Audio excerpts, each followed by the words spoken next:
而家重新開機啦，咁我哋翻去 address book 嗰度，address book，咁去插翻入個檔案咧，而家就插得入噶啦。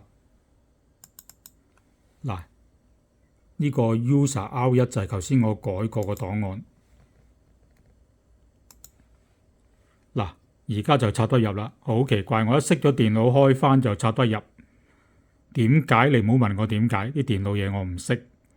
我就認為有鬼嘅啫，唔知點解。咁電腦嘢問 VHI 啦嚇，咁好啦。咁你見到而家咧就嗱，呢個係簡化檔案，一二三四行嘅啫。ID、call size、城市、國家。咁你睇翻之前嗰個原本嗰個檔案，我再插入嚟。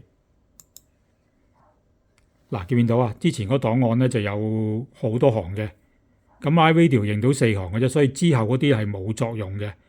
咁變咗，如果係用原本個檔案咧，你見到個姓名，相對我嚟講冇乜意思。我想知道係城市國家。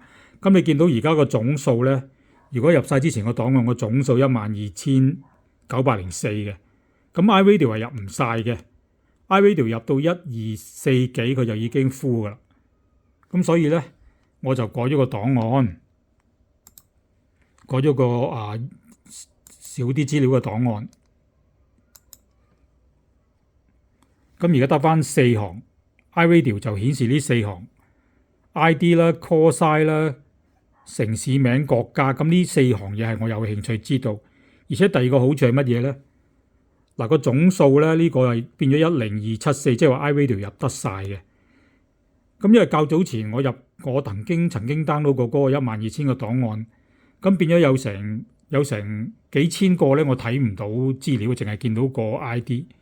咁即係話咧，呢個檔案我入咗 iRadio 度咧，我係全球，只要撳到入嚟，我就睇到佢嗰個 call size、ID、城市、國家。咁好啦。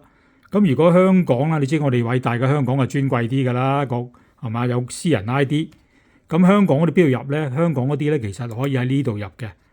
喺 Context 嗰度入，香港嗰啲喺 Context 嗰度入，咁我都入咗噶啦。嗱，我哋偉大香港嗰啲係尊貴啲噶嘛，係咪？個 number 私人 number 就而家都唔夠700，咁嗰啲就可以喺度入，好嘛？咁好啦，翻去嗰個address book，咁我哋再 import 過落去，好啦，咁4行，咁。跟住咧就將嗰個有個 write 嗰個掣，有個 write 個掣，咁我一撳個掣咧，咁就讀緊噶啦。嗱，讀緊噶啦，嗱，寫緊噶啦。咁今日分享到呢度，咁我陣間咧我就會將嗰個寫頻軟件啦，同埋嗰個全球 ID 聯繫人嘅檔案抌出組群。咁有興趣嘅朋友咧就可以跟我個視頻咧就入咗全球聯繫人，都幾好玩㗎。73